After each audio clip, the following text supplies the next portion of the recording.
Astrology में हम relationship को कैसे देख सकते हैं कि कितना हमारा कंपैटिबल रिलेशनशिप होगा, और अगर रिलेशनशिप इश्यूज आएंगे तो क्या उसका सॉल्यूशन एस्ट्रोलॉजी के थ्रू हमें मिल सकता है? देखिए, जितना मैंने समझा है, रोज़ नियम से किसी न किसी बात को लेकर रिलेशनशिप इश्यूज हम फेस कर ही रहे हैं। क्योंकि जितना बच्चे आजकल ऑनलाइन एक दूसरे से जुड़ रहे हैं, उससे ही उनके दिल टूट रहे हैं। तो कहीं ना कहीं स्टेबिलिटी की कमी है। हम अपने कुछ हाउसेस जो हमारी कुंडली में होते हैं, उनको हम कहीं ना कहीं कवर अप करते हैं। हमारी कुंडली का 5th हाउस अगर वीक है तो कहीं ना कहीं हमें परेशानियां, हमारे झगड़े, हमारा जो पार्टनर है उसके साथ हमें देखने को मिलती ही है। तो अगर हम एस्ट्रोलॉजी में इनके सॉल्यूशन की बात करते हैं तो हम कर सकते हैं।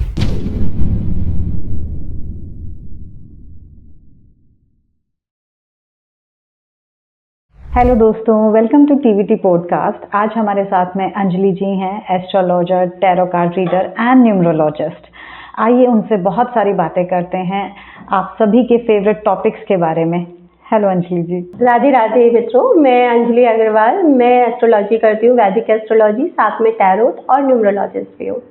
मुझे यहाँ टीवीटी वालों ने बुलाया और मुझे बहुत ज़्यादा अच्छा लगा। एस्ट्रोलॉजी में हम रिलेशनशिप को कैसे देख सकते हैं कि कितना हमारा कंपैटिबल रिलेशनशिप होगा, और अगर रिलेशनशिप इश्यूज आएंगे तो क्या उसका सॉल्यूशन एस्ट्रोलॉजी के थ्रू हमें मिल सकता है?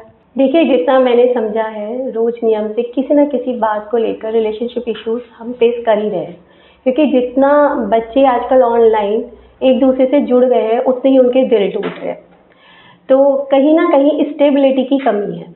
हम अपने कुछ हाउसेस जो हमारी कुंडली में होते हैं, उनको हम कहीं ना कहीं कवर अप करते हैं। हमारी कुंडली का 5th हाउस अगर वीक है तो कहीं ना कहीं हमें परेशानियां, हमारे झगड़े, हमारा जो पार्टनर है उसके साथ हमें देखने को मिलती ही है। तो अगर हम एस्ट्रोलॉजी में इनके सॉल्यूशन की बात करते हैं तो हम कर सकते हैं। सबसे पहले तो हमें कहीं ना कहीं अपने वीनस को उठाना पड़ेगा। वीनस को उठाने के लिए हमें सबसे पहले ज़रूरी है कि हम नियम से डेली रूटीन लाइफ में अपना एक मंत्र, जो कि है ओम शुम शुक्राय नमः, इस मंत्र का प्रतिदिन 108 बार जाप जरूर करें।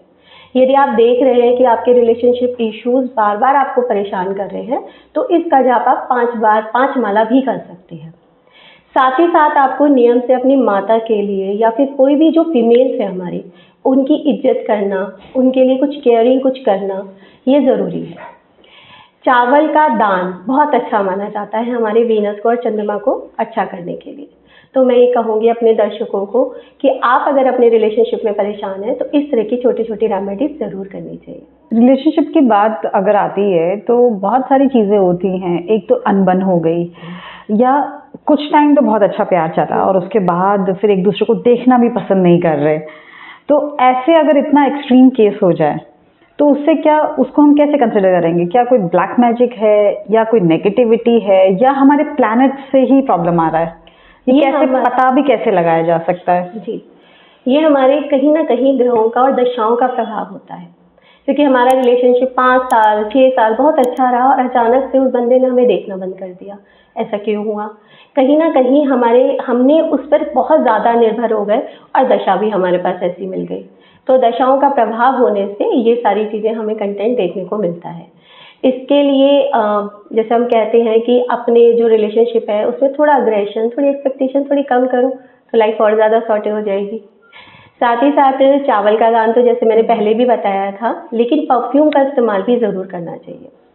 अगर आप इत्रास का प्रयोग करते हैं, हमारा जो शुक्र पर्वत होता है हमारे हस्तरेखा में, तो उसका भी आप शुक्र पर्वत पे थोड़ा सा अगर आप परफ्यूम का और इत्र का इस्तेमाल करते हैं और डेली रूटीन से उस इंसान को याद करते हुए अगर आप लगाते हैं तो उससे भी आपका जो ये प्रॉब्लम है वो सॉर्ट होती है। ऐसा कौन सा एक रेमेडी है कि रिलेशनशिप में इश्यू आए ही नहीं, अच्छा ही चलता रहे?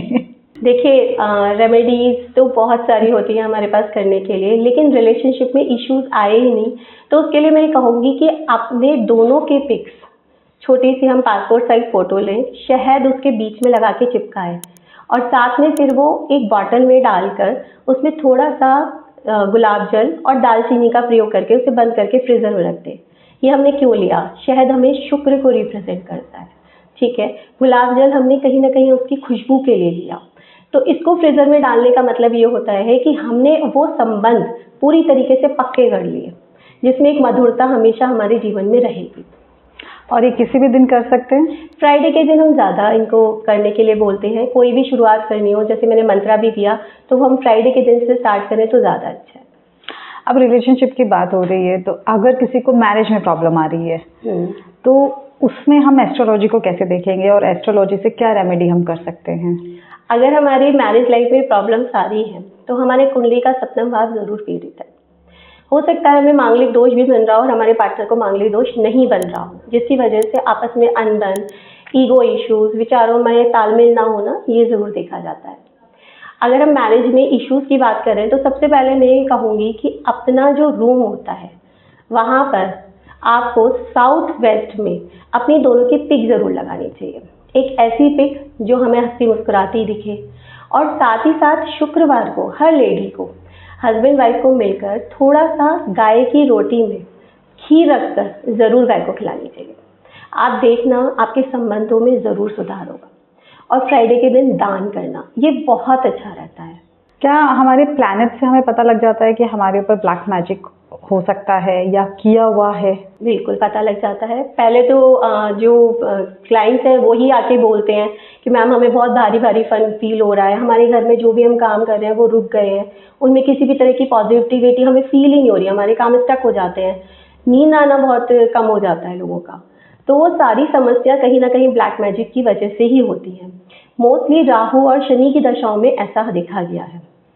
ब्लैक मैजिक को रिमूव करना भी, अगर हम डेली रूटीन से अपनी लाइफ में ये यूज़ कर लें कि हम हनुमान चालीसा का पाठ नियमित रूप से करेंगे। जहाँ हम सो रहे हैं वहाँ हम छोटा सा हनुमान जी का जो पॉकेट साइज एक हनुमान चालीसा आती है, वो अपना ज़रूर रख कर सोएं। साथ ही साथ हम ऐसा भी कर सकते हैं कि हनुमान जी के लिए उनके मंगलवार को और शनिवार के दिन हम लोबान का धुआं अपने घर में ज़रूर जलाया करें। तो ये तो जनरल हो गया कि हम, लेकिन अगर किसी को बहुत एक्सट्रीम फील हो रहा है कि उसके काम नहीं बन रहे हैं या उसको बहुत सारी कोई दिक्कतें आ रही हैं, तो क्या सिर्फ हम कुंडली देख के पता लगा सकते हैं कि हाँ यहाँ पे तो ब्लैक मैजिक ही है, या नेगेटिव एनर्जी? दोनों में भी थोड़ा थोड़ा फर्क है। देखिए, कुंडली ही मेरा जो सोचना है, समझना है, या इतने सालों से जो मेरी प्रैक्टिस रही है वो मेरी कुंडली के बेस पे ज़्यादा रही है। और कुंडली के बेस पर ही हम प्लैनेट की पोजीशन और उसमें चल रही दशाओं के बेस पर ही हम पता लगा लेते हैं कि इस इंसान को क्या प्रॉब्लम इस समय आ रही है। ठीक है, तो अगर एक्सट्रीम लेवल पे किसी को परेशानी है तो हम उनको कहते हैं कि क्या पता आप मावस के जो दान है वो नहीं कर रहे हैं, इस वजह से, क्योंकि हमें पितरों को बेसिकली खुश रखना होता है इस तरीके की जो निगेटिविटी रिमूव करने के लिए। तो मावस के दान बहुत अच्छे माने जाते हैं। अगर हम इस तरीके के छोटे छोटे उपाय होते हैं, जनरल उपाय होते हैं, हम बेसिकली कर लेते हैं, तो इन सब चीज़ों से हमारे को रुकावट खत्म हो जाती है। अभी आपने पितृदोष की बात करी, तो पितृदोष कितना इम्पैक्ट डाल सकता है हमारी लाइफ के ऊपर?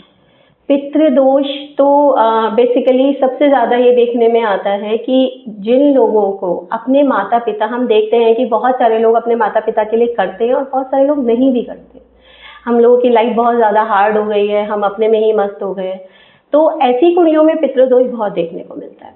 जैसे बच्चे की समस्या उनको हो जाती है। पितृदोष वालों को मोस्टली लड़कियों ही संतान प्राप्त होती है, या फिर संतान ही प्राप्त नहीं होती, या फिर वो जितनी भी मेहनत कर ले, कोई भी रेमेडी कर ले, उनके पितृदोष होने की वजह से उनकी लाइफ के काम अटके ही रहते हैं, उनको उस तरीके की ग्रोथ मिलती ही नहीं है। तो इसलिए पितृदोष का निवारण करना बहुत ज़्यादा ज़रूरी होता है। तो उसका आप निवारण कैसे करें? कोई ऐसा कोई इजी उपाय जो हमारे व्यूअर्स कर सकते हैं? देखिए, पितृदोष के लिए सबसे ज़्यादा इजी उपाय तो यही है कि अपने पेरेंट्स के लिए जितना भी कर सकते हैं उतना ज़रूर करें। अपनी लाइफ में इतने ना खोएं कि हम उन्हें नेग्लेक्ट कर दें। दूसरी बात है कि सूर्य को जल चढ़ाना बहुत ज़्यादा ज़रूरी है। पितृदोष का निवारण के लिए हम कहीं ना कहीं अच्छे जो हमारे हरिद्वार वगैरह इस तरह की जो जगह है वहाँ पे जाके स्पेशली पूजा कराई जाती है पितृदोष के लिए, वो ज़रूर कराएं। एक बार कराने के बाद ही आपको फल मिलने लग जाएगा। कौन कौन से दोष हैं जो हमारे लाइफ में बहुत इम्पैक्ट डालते हैं और जो कुंडली से हमें पता लग जाता है? जैसे अभी तो हमने पितृदोष की बात करी, और भी कोई ऐसे दोष हैं? साढ़े साथी का प्रभाव बहुत देखने पे आता है। साढ़े साथी का प्रभाव जब साढ़े साथी का पीरियड चल रहा हो, जैसे आजकल तो शनि कुंभ राशि में चल रहे हैं, तो मीन राशि वालों के लिए, कुंभ राशि वालों के लिए और साथ में मकर राशि वालों के लिए, सबके लिए साढ़े साथी का पीरियड चल रहा है। साढ़े साथी के इस पीरियड में लोगों के काम रुक जाते हैं, निगेटिविटी हायर हो जाती है। तो साढ़े साथी का ये पीरियड मोस्टली सब लोगों को परेशान क्यों करता है, क्योंकि शनि हमारे कर्म से रिलेट करते हैं। हमारा जो वर्किंग स्टाइल या जो भी कुछ हम कमा रहे हैं, कुछ भी कर रहे हैं, तो हमें सबसे पहले शनि को अपना मजबूत रखना ही पड़ता है। तो साढ़े साथी हमारी चंद्रमा के ऊपर से जाती है तो इम्पैक्ट जाती है और हमारी लाइफ में निगेटिविटी और कामों में रुकावट बहुत ज़्यादा देखने को मिलती है। तो ऐसे केस में व्यूअर्स क्या रेमेडी कर सकते हैं? साढ़े साथी का उपाय के लिए तो देखिए सबसे ज़्यादा ज़रूरी है हमारे ओम नमः शिवाय का जाप, बहुत ज़्यादा ज़रूरी है। ओम नमः शिवाय का जाप जरूर करें, क्योंकि हमारे मन को कंट्रोल नहीं होता उस समय साढ़े साथी के पीरियड में। दूसरी बात है कि साढ़े साथी के उपाय की अगर हम बात करते हैं तो हमें शनिवार के दिन सरसों के तेल का दिया जरूर जलाना चाहिए। अगर हम मंदिर नहीं जा सकते तो अपने घर के बाहर भी दक्षिण दिशा में हम साढ़े साथी का दिया, मतलब जो हमारा तेल का दिया है वो जरूर जलाएं। इस तरीके के छोटे छोटे काम जरूर करें। एक और दोष जो बड़ा आज डरा सकता है, काल सर्प दोष, तो वो कैसे बनता है और उसका क्या रेमेडी है अगर बन जाए तो? काल सर्प दोष जब हमारे राहु केतु एक्सिस में सारे ग्रह आ जाते हैं तब उसे काल सर्प दोष कहा जाता है। काल सर्प दोष का जितना एक्सपीरियंस मैंने किया है, मोस्टली कुंडलियों में आजकल देखने को मिल जाता है, लेकिन वो घातक उनके लिए होता है जब राहु के मुंह में, राहु की तरफ ज़्यादा प्लैनेट्स आ रहे हैं, ठीक है, तो वो हमें ज़्यादा परेशान करता है। लोगों के लाइफ में जहाँ राहु केतु एक्सिस बैठे हैं, अगर आप ये समझिए कुंडली के 4th हाउस से रिलेटेड राहु बैठे हुए हैं और 10th हाउस में हमारे केतु बैठे हुए हैं, तो काल सर्प दोष उसके नीचे अगर हमारे सारे प्लैनेट से लग गए तो राहु से रिलेटेड जो हमारे को परेशानी आई राहु केतु से, वो हमारे वर्क से रिलेटेड, हमारे डोमेस्टिक लाइफ से आई। मतलब हमारे जो काम कर रहे हैं हम उस तरीका हमें सेटिस्फेक्शन नहीं हो रहा, हम अपनी डोमेस्टिक लाइफ में जो कंफर्ट्स आते हैं वो हमें मिल नहीं रहे, तो उस वजह से हमें ये काल सर्प दोष लग जाते हैं, वो परेशानी देते हैं।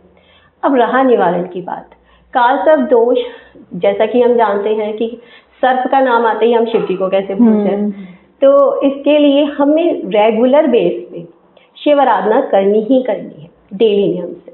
जैसे कि हम शिवलिंग पे जाकर कच्चा दूध, काले तिल और फिर साफ जल से उन्हें स्नान जरूर कराएं।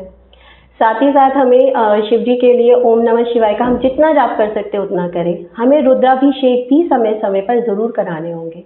उसके अलावा जो हमारे ज्योतिर्लिंग है, जैसे कि उज्जैन हो गया, त्र्यंबकेश्वर हो गया, वहाँ पर जाकर हमें एक बार जरूर पूजा करानी चाहिए काल सर्प दोष से रिलेटेड।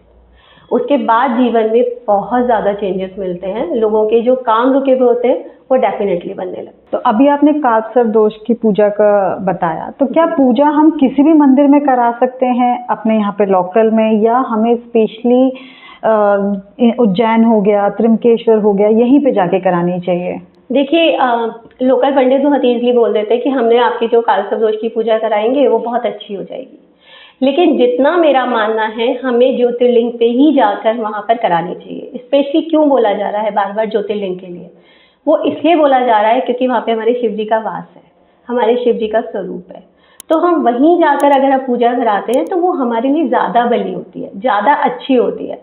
लोकल वो हमें इफेक्ट्स देखने को मिलते ही नहीं हैं, क्योंकि वो उस तरीके से जितना सामान होता है, जिस तरह से वो जो हमारे सर्प होते हैं उसका एक प्रतिम भी लेकर चलते हैं, इस तरह की छोटी छोटी सी चीज़ों का वो ध्यान रखते हैं। तो इसलिए मेरा मानना यही है कि ज्योतिर्लिंग में ही जाकर हमें काल सर्प दोष की पूजा करानी चाहिए। और उज्जैन और त्र्यंबकेश्वर की जो आप बात कह रहे हैं, तो वो वहाँ ज़्यादा हम देखते हैं, वहाँ ज़्यादा फेमस हो गया है, लेकिन किसी भी ज्योतिर्लिंग में आप जहाँ भी जा सकते हैं वहाँ आप कराइए, अच्छा रहेगा। तो काल सर्प दोष का कोई इम्पैक्ट है कि हमारा कोई कर्मा ऐसा रहता है कि जिससे हमें ये दोष मिलता है, या हमारे कैसे मतलब ये ग्रहों की स्थिति बनती है कि हमें काल सर्प दोष मिल जाता है? ग्रहों की स्थिति हमारे ऊपर निर्भर नहीं है, हमारे पीछे के कर्मों के द्वारा, जो हम में से कोई नहीं जानता। हम लोग ज्योतिष लोग थोड़ा पढ़ लेते हैं, थोड़ा कर लेते हैं, तो इसलिए हमें थोड़ा पता रहता है, लेकिन हमें यही नहीं पता कि हमने पिछले कर्म क्या करे, उस कर्म को भुगतान हम इस जीवन में आकर करते हैं। तो काल सर्प दोष की स्थिति कहीं ना कहीं एक रुकावट, जो हमने पिछले जन्म के जो कर्मांश किए या हमने किसी के साथ कुछ गलत किया, उसकी वजह से हमें मिलती है, वरना क्यों नहीं हमारी लाइफ इजी औरों की तरह। अगर हमारे कोई पर्टिकुलर किन ग्रहों से क्या परेशानियां आती हैं, वो हम कैसे पता लगा सकते हैं? हमारे जीवन में बहुत सारी समस्याएं, चाहे हेल्थ से रिलेटेड हो, हमारे बच्चों से रिलेटेड हो, बहुत सारे क्वेश्चन तो बच्चों से रिलेटेड आते हैं, ठीक है। हमारा ये भी छोटी छोटी समस्याएं हैं कि वैवाहिक जीवन में हमारी सास हमें परेशान कर रही है, ये भी सब समस्याएं हमें देखने को मिलती है। उसके अलावा फाइनेंशियली तो इश्यूज हम सब देख ही रहे हैं कि हम सेटिस्फाइड हैं या नहीं, इस तरीके की समस्याएं हमारे लाइफ में लगी रहती है। इसमें से एक छोटी सी बात जो मैं ज़्यादा देखती हूँ, पेरेंट्स आजकल अपने बच्चों के लिए क्योंकि काफ़ी ज़्यादा कॉन्शियस हो गए हैं, तो अपने बच्चों के कैरियर के लिए ज़रूर आते हैं कि हमारा बच्चा पढ़ नहीं रहा, हमारे बच्चे का कंसंट्रेशन नहीं है, तो देखा जाता है या तो उनके शुक्र की दशा चल रही होती है। मोस्टली लोगों की उस समय बच्चों की शुक्र की दशा चल रही होती है और उनका ध्यान मोबाइल में और गैजेट्स में ज़्यादा रहता है। तो उस तरीके से वो जो अपना ध्यान उन्हें पढ़ाई में लगाना चाहिए वो उनके मोबाइल में चला जाता है। तो कहीं ना कहीं उसके साथ साथ ये भी देखा गया है कि शनि की दशा भी बच्चों को तंग करती है, क्योंकि बच्चे कहीं ना कहीं अपने आप को एक सीमित तो कर लेते हैं, लेकिन उनका जो पढ़ाई में दिमाग है वो इतना नहीं लगता।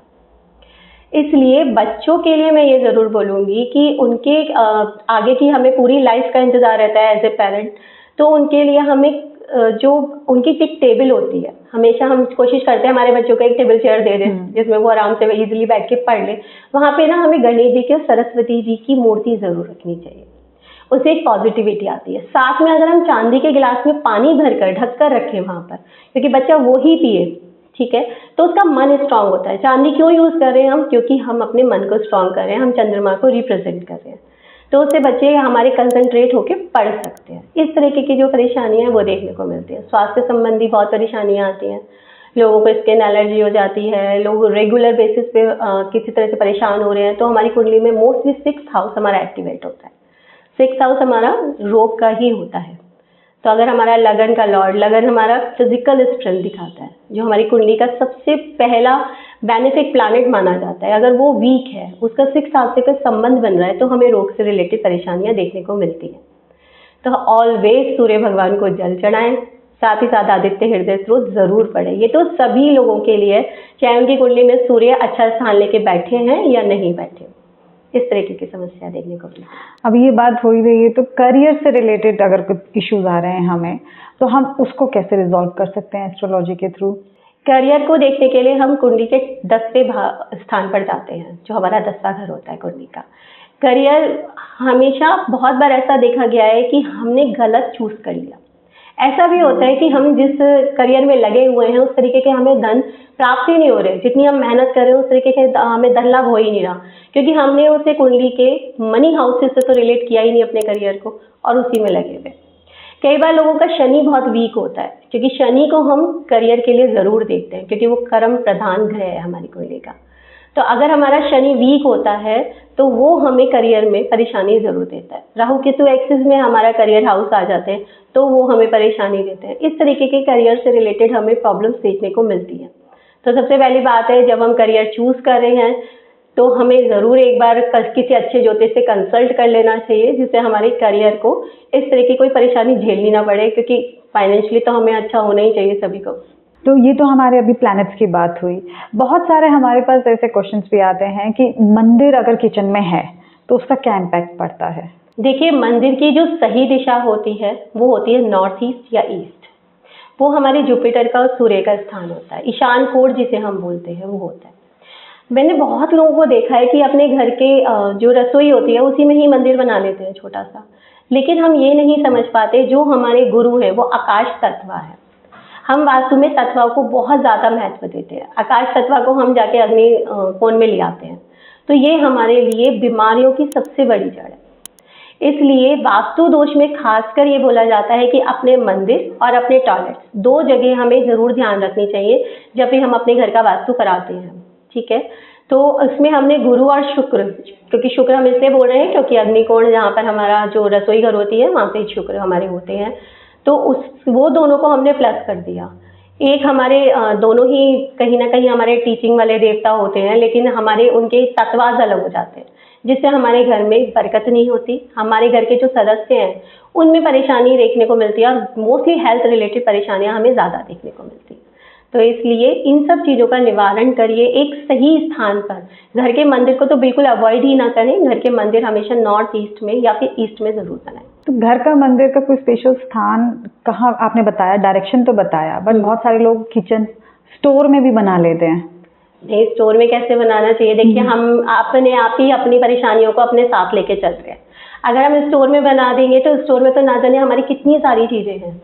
स्टोर तो हमें कहीं ना कहीं साउथ में वेस्ट में लेके चलना चाहिए। इस तरीके की जगह अगर हम अपना मंदिर बना देंगे तो हम सारा डिस्पोजल कर रहे हैं, सारी चीज़ें हम मंदिर में क्यों बैठते हैं? एक हमें पॉजिटिविटी चाहिए, एक हमें मानसिक शांति चाहिए जिससे हम भगवान से कनेक्ट कर पाए। कर्मास तो हम सभी कर रहे हैं, लेकिन भगवान का साथ होगा तभी हम कहीं ना कहीं उन सब चीज़ों को हासिल कर पाएंगे।